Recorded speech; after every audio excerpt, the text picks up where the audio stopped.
Working capital management. आज हम लोग स्टार्ट करने जा रहे हैं MBA 4th semester finance group का पहला पेपर वर्किंग कैपिटल मैनेजमेंट। चलिए स्टार्ट करते हैं अपना वीडियो और इसमें लेते हैं अपना पहला question, what are the aspects of working capital management. तो वर्किंग कैपिटल मैनेजमेंट के कौन कौन से एस्पेक्ट्स होते हैं। तो देखिए पहला ऑप्शन दे रखा है inventory management, receivable management, third option cash management और fourth option D option all of the above. तो देखिए वर्किंग कैपिटल में हम इन तीनों को ही पढ़ते हैं, इसलिए ये तीनों ही आपके आंसर सही होंगे। तो आपका जो राइट आंसर होगा वो डी ऑप्शन होगा, all of the above. Working capital में इन्वेंट्री मैनेजमेंट भी आ जाता है, रिसीवेबल मैनेजमेंट भी आ जाता है और कैश मैनेजमेंट भी कवर हो जाता है। तो देखिए ये था हमारा पहला क्वेश्चन। सेकंड क्वेश्चन है, function includes a firm attempt to balance cash inflow and cash outflow। कौन सा ऐसा फंक्शन है जो कैश इनफ्लो और कैश आउटफ्लो को बैलेंस करता है। तो देखिए पहला ऑप्शन दे रखा है फाइनेंस, क्या ये सही ऑप्शन है? तो जी नहीं, ये सही ऑप्शन नहीं है। दूसरा ऑप्शन दे रखा है लिक्विडिटी, थर्ड ऑप्शन दे रखा है इन्वेस्टमेंट और फोर्थ ऑप्शन दे रखा है डिविडेंड। तो यहाँ पर कैश इनफ्लो और कैश आउटफ्लो के बैलेंसिंग की बात आती है। तो याद करिए हम लोगों ने फर्स्ट सेमेस्टर में पढ़ा था कैश फ्लो स्टेटमेंट, जिसमें हम लोगों ने कैश इनफ्लो और कैश आउटफ्लो को ध्यान दिया था। और जहाँ पर कैश की बात आएगी वहाँ पर सीधी सी बात है, ना फाइनेंस होगा, ना इन्वेस्टमेंट होगा, ना कैश, वहाँ पर क्या होगा, लिक्विडिटी। कैश लिक्विड फॉर्म में हुई एक एसेट होती है। तो इसका राइट आंसर होगा option B, liquidity. Third option है, which of the following is not the advantage of trade credit. इसमें से कौन सा ऐसा है जो ट्रेड क्रेडिट का एडवांटेज नहीं है। तो जब हम लोगों ने मैनेजमेंट ऑफ रिसीवेबल पढ़ा था तो उसमें हम लोगों ने पढ़ा था कि जो ट्रेड क्रेडिट होती है वो क्या होती है, होनी चाहिए ईजी अवेलेबिलिटी, फ्लैक्सिबिलिटी भी होनी चाहिए, इनफॉर्मेबिलिटी भी होनी चाहिए, लेकिन बाई आउट फाइनेंसिंग की एक्टिविटी नहीं होती है। तो इसका राइट आंसर क्या होगा? इसका राइट आंसर होगा option number D, buy out financing. Next question है हमारा फोर्थ क्वेश्चन है, what are the various method of estimating cash. Cash का कौन से मेथड होते हैं? तो पहला ऑप्शन रिसिप्ट एंड पेमेंट भी मेथड होता है, adjusted profit and loss account भी मेथड होता है, बैलेंस शीट भी एक मेथड होता है। मतलब ये तीनों ही मेथड होते हैं, इसलिए राइट ऑप्शन होगा all of the above. Fifth question है, the art of managing within the acceptable level of risk the consolidated fund optimality profitable is called. Optimality and profitability is called, क्या कहेंगे इसको? Integrated treasury, treasury management, merchant banking या none of the above. तो यहाँ पर देखिए answer आपका क्या होगा? आंसर होगा ट्रेजरी मैनेजमेंट, क्योंकि क्या कहा जा रहा है, acceptable level of risk and consolidation of fund. जहाँ पर इस तरीके का वर्ड यूज़ हो रहा हो, जहाँ पर रिस्क जो हो वो मिनिमम हो और फंड का ऑप्टिमल यूटिलाइजेशन किया जा रहा है, वहाँ पर आएगा आपका ट्रेजरी मैनेजमेंट। फिफ्थ का हो गया हमारा बी ऑप्शन। सिक्स क्वेश्चन करते हैं, what are the different type of underlying asset. इनमें से अंडरलाइंग एसेट कौन सी है? तो देखिए स्टॉक, बॉन्ड और करेंसी, ये तीनों अंडरलाइंग एसेट नहीं हैं। तो सही आंसर क्या होगा? स्टॉक एक्सचेंज के स्टॉक आइडेंटिटीज जो ये होंगी हमारी स्टॉक के आपके होंगे अंडरलाइंग एसेट। नेक्स्ट क्वेश्चन है हमारा seventh question, what are people who buy और sell in the market to make profit called, क्या कहेंगे? हेजर नहीं, स्पेकुलेटर, आर्बिट्रेजर या none of the above. Seventh का राइट आंसर होगा option number B, speculator. People who buy और sell in market to make profit, वो कौन होगा? वो होगा स्पेकुलेटर। हेजर तो वो होता है जो कम दाम पे या कम प्राइस पे एक एसेट को ख़रीदता है और ज़्यादा प्राइस पर उसको बेच देता है, और जो प्राइस डिफरेंशिएशन के कारण, लो और हाई प्राइस डिफरेंशिएशन के कारण जो डिफरेंस आ रहा होता है वो कहलाता है इसका प्रॉफिट। तो वो बंदा होता है हेजर। आर्बिट्रेजर का इसमें कोई रोल नहीं है। 8th क्वेश्चन है हमारा, which of the following is the technique that help the exporter to sell the receivable to any bank और financial institution without recourse. Without recourse की बात कर रहा है, देखिए कोई रिस्पॉन्सिबिलिटी इसमें नहीं होती है, तो 8th ऑप्शन का सही क्या होगा, फॉरफिटिंग। फॉरफिटिंग में जो होती है वो विदाउट रिकर्स होती है। Money market financial service not include, कौन सी इसमें मनी मार्केट की सर्विस नहीं है। Bill discounting, merchant banking, leasing या स्क्रूटिनाइजेशन, कौन सा ऑप्शन सही है, ऑप्शन नंबर बी सही है, क्योंकि मर्चेंट बैंकिंग जो होती है वो मनी मार्केट फाइनेंशियल सर्विस नहीं होती है। 10th क्वेश्चन है हमारा, factoring involve providing short term loan, providing long term loan, managing export receivable या management of receivable of borrower, कौन सा ऑप्शन इसमें सही होगा, तो इसमें आप सही होगा option number D, managing of receivable of बारोवर, क्योंकि यहाँ पर फैक्टरिंग क्या होती है, देख लीजिए फैक्टरिंग में क्या होता है, फैक्टरिंग में एक ग्रुप होता है या एक ऐसा इंस्टीट्यूशन होता है जो डेटर्स से पैसे कलेक्ट कर उसके ओनर को या जिसने पैसे दिए होते हैं उसको देता है, तो वो हो गया फैक्टरिंग। इसमें कई बार क्या होता है, जो इंस्टीट्यूशन होता है वो बिल को खुद रख लेता है और जो बंदा होता है जिसने बिल दिए होते हैं उसको उसके बदले में एक सर्टेन सम ऑफ मनी वापस दे देता है और उस बिल को जो रियल डेटर होते हैं उनसे स्वयं कलेक्ट कर लेता है। ये होती है हमारी factoring. Tool of treasury management not include, 11th question है, ट्रेजरी मैनेजमेंट का इसमें से कौन सा टूल नहीं है, वो है फॉरेन एक्सचेंज मैनेजमेंट, ये ट्रेजरी मैनेजमेंट का टूल है। कैश मैनेजमेंट भी है, रिसीवेबल मैनेजमेंट भी है, लेकिन रिस्क मैनेजमेंट नहीं है, तो राइट आंसर क्या होगा इसका, डी ऑप्शन, रिस्क मैनेजमेंट। अभी हम लोग पढ़ के भी आए हैं ऊपर। ट्रेजरी मैनेजमेंट में क्या होता है, मिनिमम रिस्क होता है और कंसोलिडेशन ऑफ फाइनेंस होता है। 12th, under which type of bank borrowing can a borrower obtain credit from bank against its bill, कौन सा ऑप्शन इसमें सही होगा, letter of credit, cash, purchase of discounting bill या वर्किंग कैपिटल लोन। तो देखिए वर्किंग कैपिटल लोन तो गलत ऑप्शन है, कैश भी 2 ऑप्शन कट गए, अब बच रहे हैं लेटर ऑफ क्रेडिट और डिस्काउंटिंग ऑफ बिल। देखिए यहाँ पर क्या कह रहा है, bank borrowing can बारोवर obtain credit, और बारोवर को क्रेडिट कब मिलती है, जब वो बिल को डिस्काउंट कराता है, तो राइट ऑप्शन क्या होगा इसका, परचेज और डिस्काउंटिंग ऑफ बिल। 12th का हमारा ऑप्शन नंबर सी सही ऑप्शन है। नेक्स्ट क्वेश्चन है हमारा 13 question, to financial analyst working capital mean the same thing as, क्या होगी वर्किंग कैपिटल की meaning, total asset, fixed asset, current asset या current asset minus current liability, तो right option होगा हमारा इसमें करंट एसेट। 3rd ऑप्शन इसका बिल्कुल सही है, क्योंकि यहाँ पर वर्किंग कैपिटल की definition financial point of view से पूछी जा रही है। अगर आपसे पूछ लेता नेट वर्किंग कैपिटल क्या होगी, तो आंसर होता current asset minus current liability. बिल्कुल इसमें कन्फ्यूज़न क्रिएट नहीं करना है। अगर सिर्फ वर्किंग कैपिटल की बात करें या ग्रॉस वर्किंग कैपिटल की बात करता है तो करंट एसेट होगा, अगर नेट वर्किंग कैपिटल की बात करता है या है तो वहाँ पर होगा current asset minus current liability.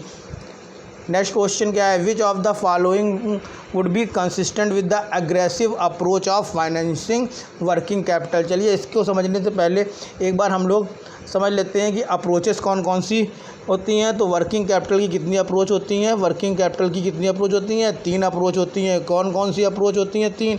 एक होती है एग्रेसिव अप्रोच, एक होती है आपकी कंजर्वेटिव अप्रोच और तीसरी होती है हेजिंग अप्रोच, जिसको मैचिंग अप्रोच भी बोला जाता है। अब एक एक करके इनको समझ लेते हैं क्या था। जो एग्रेसिव अप्रोच थी वो कहती थी कि जो शॉर्ट टर्म फंड है उसका यूटिलाइजेशन टेम्परेरी करंट एसेट के साथ साथ परमानेंट करंट एसेट के फाइनेंस के लिए भी किया जा सकता है। और कंजर्वेटिव अप्रोच ये कहती थी कि all permanent current asset and some portion of temporary current assets are financed with the long term sources of fund and some portion of temporary current asset are financed with the short term sources of fund. देखिए main समझने की चीज़ क्या है, temporary current asset are finance with short term sources of fund, लेकिन कौन सा, some portion of temporary current asset, temporary current asset का कुछ पोर्शन तो शॉर्ट टर्म सोर्स देगा, बाकी का जो पोर्शन होगा वो आपका लॉन्ग टर्म फाइनेंसिंग के थ्रू फाइनेंस किया जाएगा। ये थी कंजर्वेटिव अप्रोच। और मैचिंग अप्रोच ये कहती थी कि permanent current asset are finance with the long term sources of fund and all temporary current asset are finance with short term sources of fund. ये थी हमारी 3 approaches, aggressive approach, conservative approach और hedging approach. अब इससे related हमको questions यहाँ पर पढ़ने हैं। तो देखिए पहला ही क्वेश्चन हम लोग पढ़ने जा रहे हैं, 14th क्वेश्चन पढ़ने जा रहे हैं। वो क्या है, which of the following could be consistent with the aggressive approach to finance the working capital. 14th के ऑप्शन आपको दे रखे हैं, कौन सा ऑप्शन इसमें सही होगा। तो देखिए ऑप्शन नंबर जो डी है वो बिल्कुल सही होगा, financing some long term need with short term fund. हम लोगों ने पढ़ा था ना एग्रेसिव अप्रोच में अभी कि short term some portion of permanent current asset are finance with the long term sources of fund and all temporary current asset and some portion of permanent current asset are financed with the short term sources of fund। ये हम लोगों ने अभी पढ़ा था। 15th question देखते हैं अपना। 15th क्वेश्चन क्या है, which of the following would consistent with the conservative approach to financing working capital. तो इसका ऑप्शन नंबर बी जो है वो बिल्कुल सही ऑप्शन है, financing short term we need with long term डेप्ट। देखिए ये ऐसे बनाया गया था, ये गए थे आपके परमानेंट या यहाँ थे फिक्स्ड, ये परमानेंट थे और ये जा रहे थे ऊपर टेम्परेरी, ये शॉर्ट टर्म था और ये लॉन्ग टर्म। तो आपका क्या है, short term need will also financing short term need with long term डेप्ट। फाइनेंसिंग जो नीड है वो शॉर्ट टर्म डेप्ट के थ्रू लॉन्ग टर्म डेप्ट के थ्रू फाइनेंस हो रही होती है। ये आपका ऐसे बनेगा ऑप्शन, ये लॉन्ग टर्म और ये जो होगा शॉर्ट टर्म होगा। ये थी आपकी कंजर्वेटिव अप्रोच। हेजिंग अप्रोच क्या थी कि जो जिसका है क्या है, 16वां को आपका एग्जाम क्वेश्चन क्या है, देखिए which of the following is consistent with the hedging और matching approach of financing working capital. तो पहला ही option, short term need will be finance with short term fund. Next question है आपका, which of the following statement is most correct, for small company long term डेप्ट is the principal source of external financing, current asset is of typically manufacturing firm account for over half of its total asset, strict awareness of to the maturity matching approach to financing would call for all current asset to be financed solely with current liability। और आखिरी option है D, similar to the capital structure management working capital management required the financial manager to make the decision not address the issue against for several month. तो कौन सा option इसमें सही होगा, तो 7th का हमारा बी ऑप्शन जो होगा वो बिल्कुल सही होगा। 17th का बी ऑप्शन जो है वो बिल्कुल सही है। 18th हमारा क्वेश्चन क्या है, 18th क्वेश्चन हमारा क्या कह रहा है, 18 कह रहा है the amount of current asset that varies with the seasonal requirement is refers to as working capital. कौन सी वर्किंग कैपिटल होगी भाई, सीजनल रिक्वायरमेंट के साथ साथ वर्किंग कैपिटल भी चेंज हो रही है, इसलिए ऐसी वर्किंग कैपिटल को टेम्परेरी वर्किंग कैपिटल कहेंगे। ग्रॉस वर्किंग कैपिटल होगी केवल current asset, net working capital क्या होगी, current asset minus current liability. ये 3 ऑप्शन भी आपसे अलग अलग करके पूछे जा सकते हैं। नेक्स्ट क्वेश्चन है, having define the working capital as current asset it can be further classified according to financing method and time rate of return और financing method time and rate of return या component of and time. 19th का सही answer क्या होगा? 19th सही answer होगा option number D. 20th question, your firm has a philosophy that analogous to hedging approach, which of the following is most appropriate from financing a new capital investment in plant equipment? तो आपका option क्या होगा? Trade credit, 6 month bank note, account payable या common stock equity. तो देखिए 20 का सही answer होगा कॉमन स्टॉक इक्विटी, क्योंकि इसमें हम लोगों ने पढ़ा था लॉन्ग टर्म डेप्ट के लिए लॉन्ग टर्म फंड होने के लिए ज़रूरत है और शॉर्ट टर्म के लिए शॉर्ट टर्म फंड की ज़रूरत होती है, इसलिए हेजिंग अप्रोच के अकॉर्डिंग कॉमन स्टॉक इक्विटी ही सही ऑप्शन होगा। यही क्वेश्चन पूछा गया है कि अगर your firm has a philosophy that analogous to the hedging approach which of the following is most appropriate and non spontaneous from the financing the excess seasonal asset need current asset need. कौन से ऑप्शन इसमें सही होगा? Trade credit, 6 month bank, account payable या common stock equity. तो इसमें देखिए यहाँ पर सीजनल करंट एसेट नीड की बात कर रहा है, तो आपका होगा इसमें ऑप्शन नंबर बी सही ऑप्शन होगा, 6 month bank note.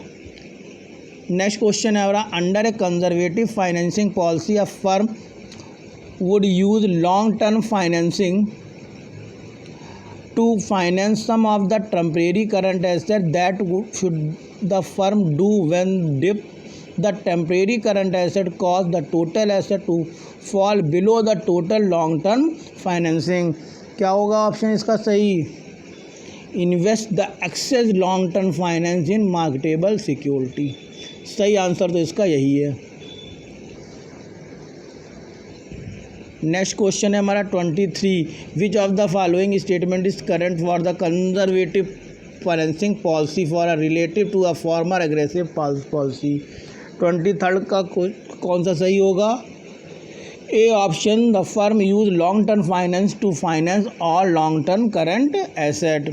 Next question 24 क्या है? Which of the following statement is current for aggressive financing policy for a firm relating to the former conservative policy? Firm use long term finance to finance all fixed and current assets. Next क्या है? C increase the expected profit, decline profit, the firm will need to issue additional common stock for that period and finance the asset। देखिए option जो है लगभग same है। पहले में क्या था इसमें? The firm use long term finance to finance all fixed and current asset, और इसमें क्या है?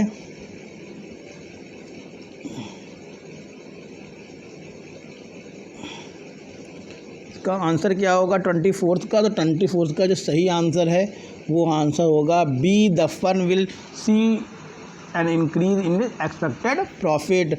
नेक्स्ट क्या है? 25th क्वेश्चन है, risk as is relates to the working capital means there is a jeopardy to the firm for non maintaining sufficient current asset to। कौन सा option सही रहेगा? A option, B option, C option या D option? तो इसमें appropriate option होगा आपका D option, to meet its cash obligation as they occur and support the proper level of sale। Next question है 26 question, if the company move from conservative working capital policy to a aggressive working capital plan, तब क्या करना होगा उसको? तो कौन सा option इसमें सही रहेगा? Liquidity to decrease where the expected profitability would increase. सही आंसर तो यही मिल गया। चलिए पहला ही आंसर इसका सही है कि जब हम पॉलिसी चेंज करेंगे, कंजर्वेटिव से एग्रेसिव में जाएंगे, तो क्या होगा? लिक्विडिटी डिक्रीज हो जाएगी। 27th क्वेश्चन है, to financial analysis net working capital means the same thing as current asset minus current liability. 28th question है, working capital turnover means the relationship of working capital with fixed asset. Next question है हमारा inventory turnover, measure the relationship of inventory with. Inventory turnover क्या चाहिए, cost of goods sold. Cost of goods sold का मतलब होता है opening stock plus purchases plus direct expenses minus closing stock. एक option ये, एक फार्मूला ये होता है, दूसरा होता है sale minus GP, gross profit. चाहे आप इस फार्मूले की हेल्प से या तो इस फार्मूले की हेल्प से cost of goods sold calculate कर सकते हैं। नेक्स्ट है हमारा the term EVA is use for. EVA economic value added, ये मोस्ट इम्पॉर्टेंट है आपका। तो यहाँ पर हमारे 30 क्वेश्चन पूरे हो गए हैं वर्किंग कैपिटल के, जिसमें हम लोगों ने वर्किंग कैपिटल की पॉलिसीज रिलेटेड आज उन क्वेश्चंस को देखा। नेक्स्ट वीडियो में हम लोग आगे के पार्ट्स को पढ़ेंगे।